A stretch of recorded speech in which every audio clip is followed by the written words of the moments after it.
Masih bersama kami di Presisi Pagi, pemirsa. Kepala Operasi Damai Kartens 2025, Brigjen Pol Faisal Ramadhani yang juga menjabat sebagai Wakapolda Papua melakukan kunjungan ke wilayah Operasi Amole 1 2025 pada Minggu 19 Mei 2025. Kunjungan ini bertujuan untuk mempererat kerjasama antar operasi kepolisian di Papua.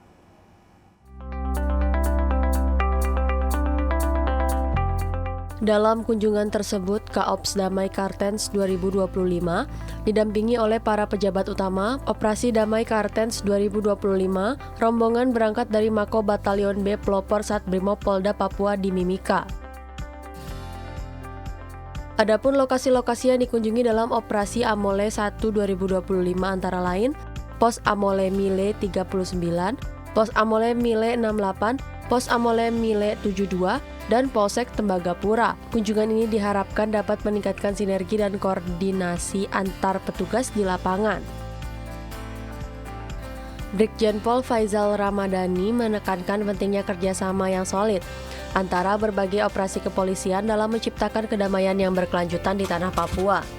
Ia juga memberikan semangat dan motivasi kepada para personel yang bertugas di lapangan.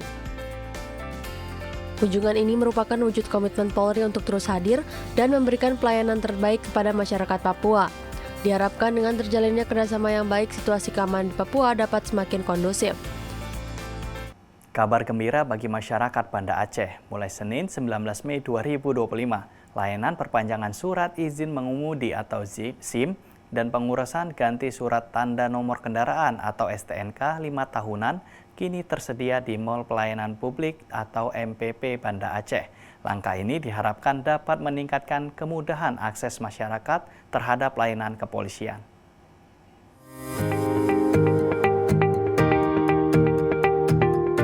Penambahan layanan ini merupakan bagian dari komitmen Dirlantas Polda Aceh untuk terus berinovasi dalam meningkatkan pelayanan publik. Dengan adanya layanan SIM dan STNK di MPP, masyarakat dapat menghemat waktu dan tenaga karena dapat mengurus keperluan administrasi kendaraan sambil melakukan aktivitas lain seperti berbelanja. Jadi untuk segala pengurusan 5 tahun sudah bisa dilakukan di sini, khusus warga Banda Aceh. Dan juga di MPP ini juga sudah dibuka juga SIM corner di MPP juga. Jadi untuk masyarakat yang sedang memperpanjang SIM juga bisa dilakukan di MPP. Antusiasme masyarakat terhadap layanan baru ini terpantau sangat tinggi. Banyak warga yang memanfaatkan kesempatan ini untuk mengurus SIM dan STNK mereka di sela-sela kegiatan di MPP. Hal ini menunjukkan bahwa inisiatif ini mendapat sambutan positif dan sesuai dengan kebutuhan masyarakat. Dirlantas Polda Aceh menyatakan akan terus berupaya menghadirkan layanan-layanan inovatif lainnya untuk mempermudah masyarakat dalam mengakses berbagai kebutuhan, termasuk layanan kepolisian. Peningkatan kualitas pelayanan publik menjadi prioritas utama untuk membangun kepercayaan masyarakat dan menciptakan hubungan yang harmonis antara polisi dan warga. Dengan dibukanya layanan SIM dan STNK di MPP Banda Aceh, diharapkan masyarakat semakin termotivasi untuk melengkapi dokumen kendaraan mereka dan mematuhi peraturan lalu lintas. Hal ini pada akhirnya akan berkontribusi pada terciptanya keamanan, ketertiban, dan kenyamanan di jalan raya. Dari Humas Polda Aceh melaporkan untuk Polri TV.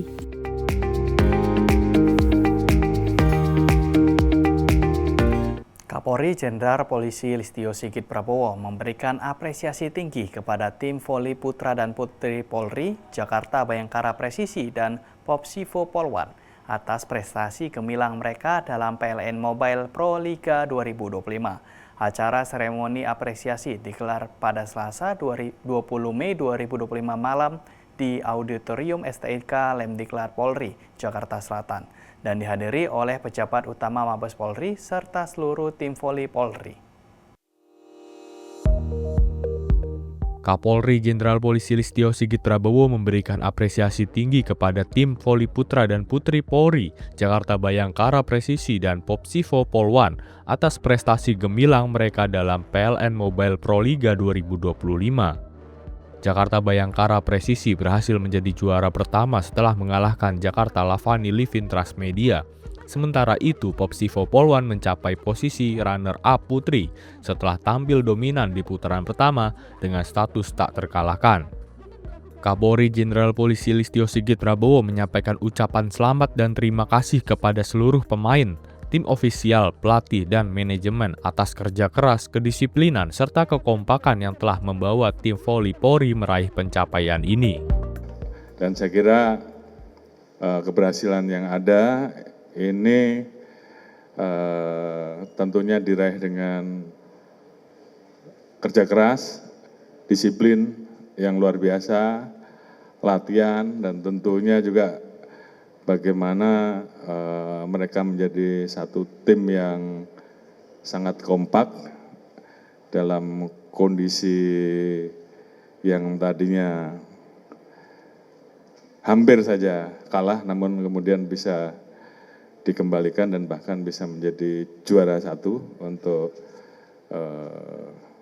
tim putra dan runner up untuk tim putri. Jadi sekali lagi saya tentunya mengucapkan selamat kepada kedua tim yang tentunya ini menunjukkan dedikasi dari anggota-anggota di dalam forum Proliga yang merupakan ajang yang cukup bergengsi. Kapolri Jenderal Polisi Listio Sigit Prabowo berharap para pemain tidak berpuas diri dan terus menjaga capaian ini dengan latihan dan kerja keras, serta siap mengharumkan nama institusi di tingkat internasional. Terus berlatih membawa nama harum institusi dan tentunya terus lakukan yang terbaik karena ke depan akan ada kejuaraan-kejuaraan nasional, kejuaraan-kejuaraan internasional, dan saya harapkan dari tim Bayangkara Persisi dan Popsivo Polwan bisa mewakili Polri untuk ikut di ajang internasional. Dalam acara ini, Kapolri Jenderal Polisi Listio Sigit Prabowo juga menerima secara simbolis Piala Bergilir Proliga 2025 yang diserahkan oleh Kapten Tim Jakarta Bayangkara Presisi Brigpol Rendri Febrian dan Ketua Pengurus Besar Cabang Olahraga Bola Voli Polri Irjen Pol Pipit Rismanto. Prestasi ini sekaligus menegaskan bahwa peran Polri tidak hanya sebagai penjaga Kamtibmas, namun juga berkontribusi penting dalam mencetak prestasi di bidang olahraga nasional. Dari Jakarta, Tim Liputan Polri TV.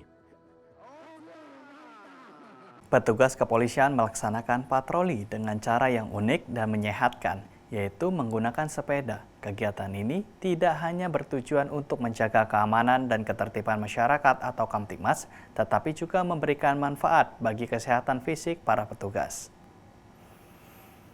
Dengan mengayuh pedal sepeda, petugas dapat lebih dekat dengan masyarakat sambil melatih otot kaki dan meningkatkan kebugaran tubuh.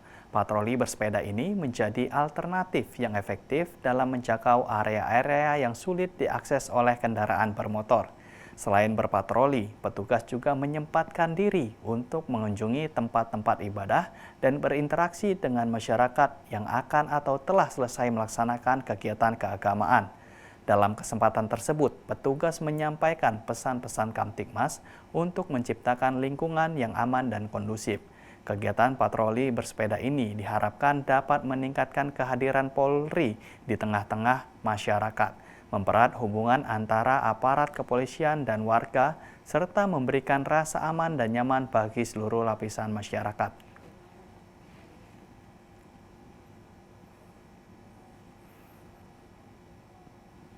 Polda Kalimantan Utara menggelar upacara peringatan Hari Kebangkitan Nasional atau Harkitnas ke-117. Upacara ini diikuti oleh seluruh personil Polda Kalimantan Utara dan jajaran sebagai bentuk penghormatan terhadap semangat perjuangan para pahlawan dalam meraih kemerdekaan Indonesia. Dalam upacara tersebut, Kapolda Kalimantan Utara menyampaikan amanat yang menekankan pentingnya semangat persatuan dan kesatuan dalam menghadapi tantangan bangsa saat ini. Harkitnas diharapkan menjadi momentum untuk memperkuat rasa nasionalisme dan cinta tanah air di kalangan anggota Polri. Peringatan Harkitnas ini juga menjadi ajang untuk merefleksikan peran Polri dalam menjaga keamanan dan ketertiban masyarakat, serta mendukung pembangunan nasional. Polda Kalimantan Utara berkomitmen untuk terus meningkatkan kinerja dan memberikan pelayanan terbaik kepada masyarakat. Rangkaian kegiatan Harkitnas di Polda Kalimantan Utara diakhiri dengan acara syukuran dan ramah tamah yang bertujuan untuk mempererat tali silaturahmi antar personel dan meningkatkan semangat kebersamaan dalam menjalankan tugas-tugas kepolisian. Dari Humas Polda Kalimantan Utara melaporkan untuk Polri TV.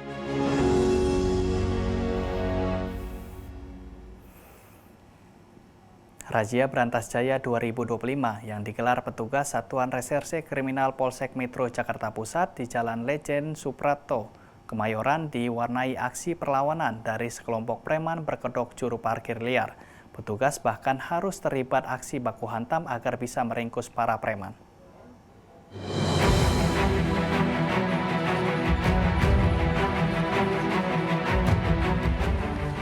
Polisi menyamar dari unit Kamnek Satreskrim Polres Metro Jakarta Pusat langsung menangkap salah satu preman yang menjaga lahan parkir sebuah kafe di Jalan Lejen Suprapto, Kemayoran, Jakarta Pusat. Salah seorang preman lainnya yang melihat rekannya diringkus langsung melompat sambil melayangkan pukulan hingga mengenai pipi petugas. Perlawanan tersebut memicu terjadinya aksi baku hantam antara petugas dengan sekelompok preman. 4 preman berhasil diringkus dengan tindakan tegas terukur di area parkir, sementara 2 lainnya yang kabur ke dalam kafe juga berhasil diamankan saat hendak bersembunyi di dalam toilet. Kepala Satuan Reserse Kriminal Polres Metro Jakarta Pusat, AKBP Muhammad Firdaus menuturkan, razia ini dilakukan untuk menindaklanjuti laporan dari masyarakat akan aksi premanisme berkedok juru parkir liar di kawasan tersebut. Para preman bisa mematok harga cukup fantastis, yakni sebesar Rp20.000 hingga Rp50.000 untuk kendaraan roda 2 dan 4. Mereka bahkan tak segan-segan untuk mengancam, memaksa, dan mengintimidasi pemilik kendaraan jika tidak bersedia membayar sesuai permintaan. Ironisnya, kelompok preman berkedok juru parkir liar yang sangat meresahkan itu dikoordinir dan menyetor kepada mantan ketua RW setempat. Jadi modus pelaku meminta sejumlah uang kepada pengemudi kendaraan bermotor roda 4 dan roda 2 dengan tidak wajar, dengan memaksa dan ada juga ancaman kekerasan. Sehingga tim dari unit Kamnek Satreskrim Polres Metro Jakarta Pusat langsung turun ke lapangan dan benar ada para pelaku premanisme. Sejumlah 6 orang diamankan, berikut juga barang bukti dibawa ke Mapolres Metro Jakarta Pusat untuk diproses lebih lanjut.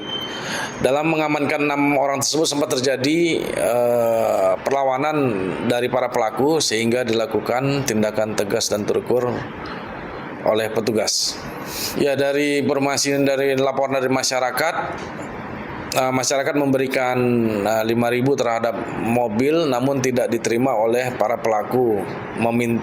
Para pelaku meminta uang 20.000 bahkan sampai 50.000 sehingga masyarakat sekitar resah dan melaporkan ke Polres Metro Jakarta Pusat. Iya, ada paksaan dan bahkan juga ada ancaman kekerasan dan juga intimidasi.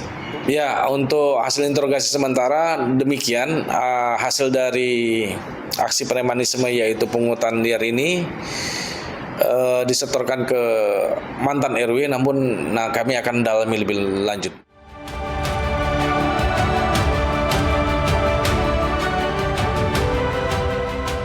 Dan akibat perbuatannya, ke-6 pelaku telah dijerat dengan pasal berlapis, yakni 368 KUHP tentang pemerasan, pasal 335 KUHP tentang pemaksaan, dan pasal 170 KUHP tentang penganiayaan secara bersama-sama dengan ancaman hukuman 9 tahun penjara.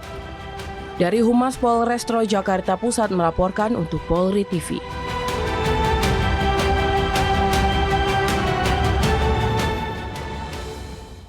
Pemirsa, tetaplah bersama kami, Presisi Pagi akan segera kembali.